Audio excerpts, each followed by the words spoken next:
Live from our 7 Tasmania studios, your nightly news with Kim Miller begins now. Good evening. Well, first tonight, new details have emerged of a terrifying shark attack which saw a 10-year-old boy snatched from his boat off Stanley. Our reporter Ruby Kamain joins us now with more details. Good evening, Ruby. Now, what condition is the boy in? Kim, the family sent out a statement this afternoon saying he's still recovering from his injuries after such a traumatic event for him and his loved ones. Lucas Arnott was out on the water fishing near Stanley on July 17 when he was grabbed suddenly by a shark right from the boat. It quickly swam away after his father bravely jumped in to rescue his son, who was wearing a life jacket at the time. Now, CSIRO marine scientists have examined that jacket and determined the shark was a great white, around 3.7 metres long. We've checked in with an expert who says this was a bizarre and almost unprecedented event, but she did say it's not uncommon to see those great whites in waters around the state. They can survive in these huge expanses of temperature range that very few other animals can. So it gives them this great breadth of area that they can utilize, and it allows them to be very happy in Tasmania, very happy in Queensland. You know, it's something that we have to expect, that these animals can really be anywhere, and they are active in all of these environments. The 10-year-old sustained lacerations to his arms and chest during the ordeal, but Kim, the family says the combination of a working life jacket and the bravery of his father helped to save his life. Well, a Tasmanian travel bubble with New Zealand remains a possibility despite the worsening coronavirus crisis in Victoria. Local leaders and their Kiwi counterparts remain in talks as both sides try to save their tourism industry. Australians are a big deal to the Kiwi snow season. Just ask people in Queenstown. We really miss our Australian visitors, particularly in Queenstown. We get lots of Australians from the East Coast coming over for long weekends, week holiday with the kids. Yeah, definitely a big hole. A month ago, Mayor Jim Bolt wanted a travel bubble with Australia. Victoria's second wave has made him think smaller. So that's clearly out the door with what happened recently in New South Wales and earlier in Victoria. We'd love a travel bubble with Tasmania. Tourism operators like River Rats Raft and Kayak in Rotorua are keen but cautious. You know, I think Kiwis were pretty keen on the idea of a trans-Tasman bubble, but obviously the landscape there has changed somewhat in the last little while, you know, with Victoria in particular. Even with the borders closed, the country released this traveller tempting ad today. Tasmania's government can see a distant opportunity. We'll continue our conversations with New Zealand and other jurisdictions so that we can open those bubbles as and when it's safe to do so.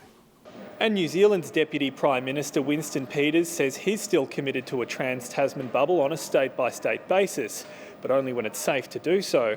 Hobart Airport bosses also remain optimistic. We've had interest from airlines previously. Of course, it's almost a chicken and the egg approach here. We need to get the border agencies to agree that there's a way in which we can be flexible. And with that drop in tourists, ABS figures reveal more pain in our accommodation and food services. The number of payroll jobs in that sector going backwards by nearly 19% between March and July. Sean McComish, 7 Tasmania News. Opponents of a tourism proposal in a World Heritage area have launched a new appeal.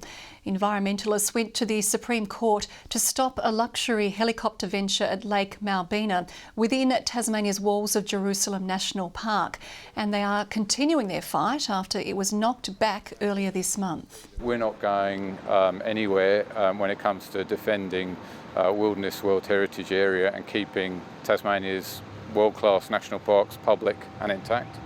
The opponents of the Lake Malbina project are going to try and do anything and everything they possibly can to stop this project. They've been throwing mud at it since day one. They don't accept the due process that they argue for.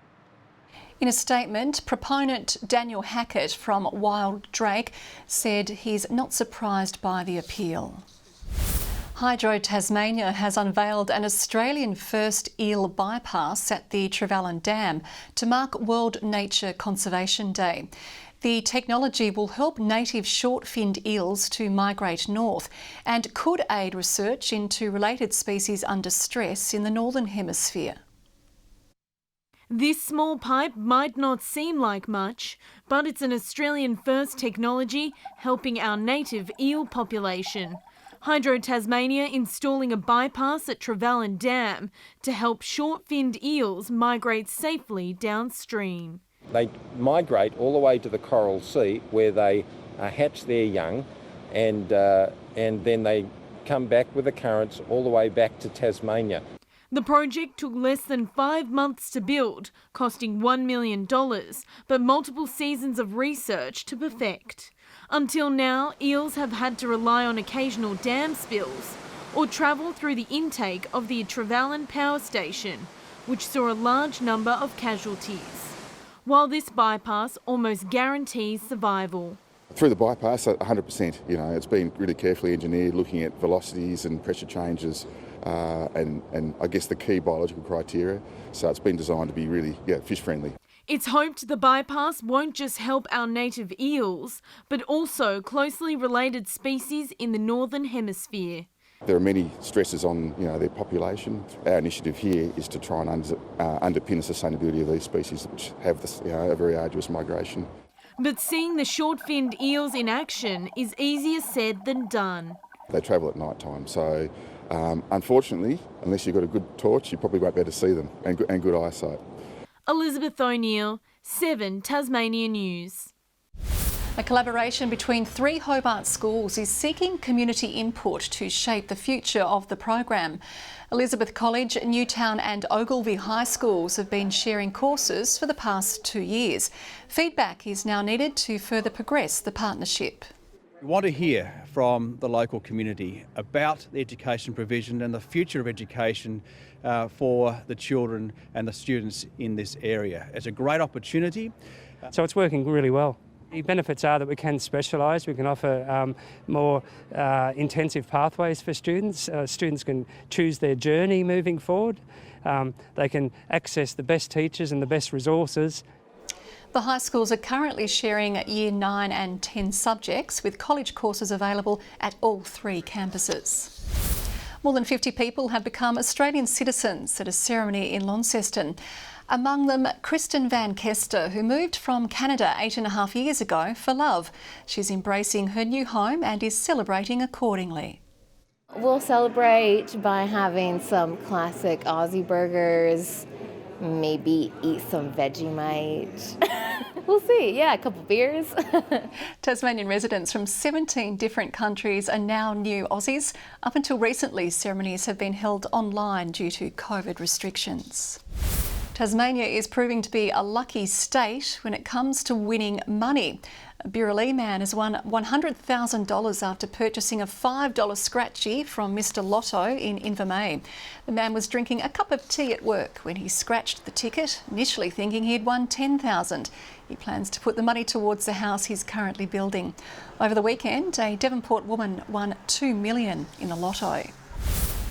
In the TSL, Launceston's playing stocks are set for another injection, with Fletcher Seymour and Tom Bristow pushing for selection.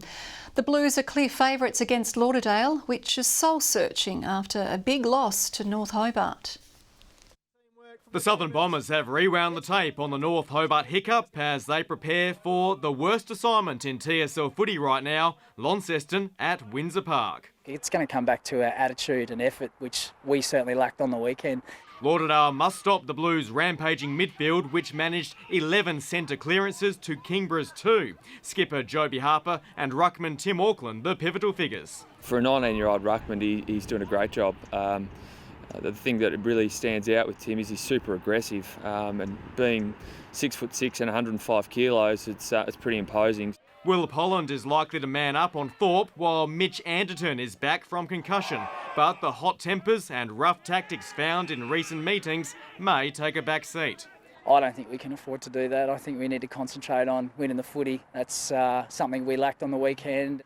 Meanwhile, New Zealand's Rachel Priest is the Hobart Hurricanes' latest WBBL recruit. She's played for 13 years at the international level. The pressure of being an import doesn't bother her. It's what we're here to do. We're here to win games and we're being paid to do that. So it is a bit of added pressure, but it's also good. You know, it makes us, take it all seriously and make sure that we're performing for the team, hopefully. Belinda Vakawira is returning on a 2-year deal, while South African batter Chloe Tryon is also staying with the side.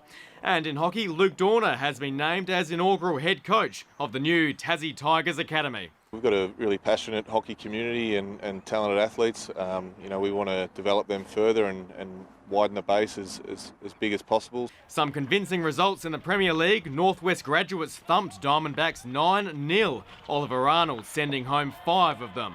The win made even more impressive by the absence of Kookaburra's champion Eddie Ockenden. What we learned over the weeks that he was with us, we want to implement throughout the rest of the season. And yeah, he's a big loss and we always love having him back, so hopefully he's back soon. While University crushed Canterbury 5-1, Paul Ancher sent 2 to the back of the net. The difference really was a couple of mistakes that they made, we punished, and we made a couple of mistakes that they were unable to punish us for, which was very fortunate. While Derwent beat OHA 3-1. Tom Johnson, 7 Tasmania News. Winburn Lethal has taken out the inaugural Shane Yates Memorial Cup, named in honour of the late commentator. Winburn Lethal burst from the lids at Mowbray to take a commanding early lead before facing a serious challenge up the back straight from Fabulous Baroque. But the Ben Ungland-trained galloper managed to snatch a narrow victory from Fabulous Baroque on the line. The Wynyard-based greyhound paid $3.30 for the win. And Tasmania's Spring Carnival hopefuls have run in the Devonport trials. Adam Trinder's Mystic Journey was settled in 4th midway through the 1,009-metre distance before peeling off the front runners and finishing comfortably in first by 2 lengths.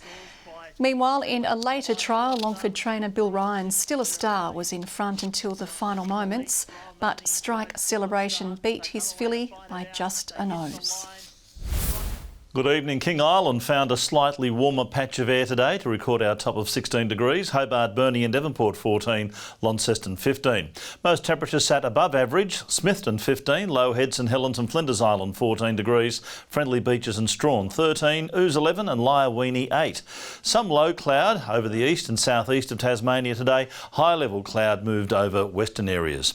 Now that cold front is now just to our west with a low evidence south of the Bight. A large area of high cloud off Australia's east coast linked to another low, and the rest of the continent cloud free with the next front clipping WA.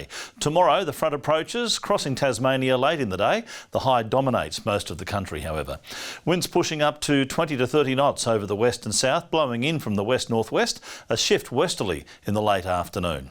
A strong wind warning from Tasman Island to Sandy Cape for those west-northwesterlies tomorrow. And for tomorrow, a possible late shower for Hobart, 15 the top. Same for Geeveston, 14 the maximum and 13 the high for Bothwell with an early frost. Launceston, early fog, maybe a late shower, 14 the top, 14 for Devonport. Morning fog over Cressy, 14 degrees. Burnie tomorrow, a shower or 2 and 14, 13 the high for Strawn with showers developing. Curry, a top of 15. St Helens tomorrow, 16 the high and mostly sunny. Swansea 15, 14 the top for Orford. On Thursday, showers over the west and far south, sunny over the east. Partly cloudy on Friday with a shower over the west, and on Saturday showers over the west and north but fine elsewhere. Partly cloudy in Perth and Adelaide, a foggy start in Melbourne and Canberra, partly cloudy in Sydney, fine and sunny further north. Partly cloudy in Hobart at the moment. It's 9 degrees, 9 in Launceston as well, and 8 degrees and partly cloudy in Devonport. Interesting to see Michael Jordan's first jersey that he wore in 1984 is up for grabs on auction. I should put my first ever weather suit on. I've still got it from 1984, Kim. Back in those days I had a skinny body and a wide tie. Unfortunately, things are reversed at the moment. And I bet you paid $20 for it, and that's about all it's worth now, Murph. Okay, before we leave you tonight, some lucky boat passengers managed to witness this spectacular sight. Hundreds of playful dolphins were seen swimming alongside the Wineglass Bay Pennicott Wilderness Journeys cruise. The vision was captured on board as the vessel travelled along the Freycinet Peninsula. Spectacular Tassie tourism at its best. That's all we have for tonight. Thanks for your company. Good night.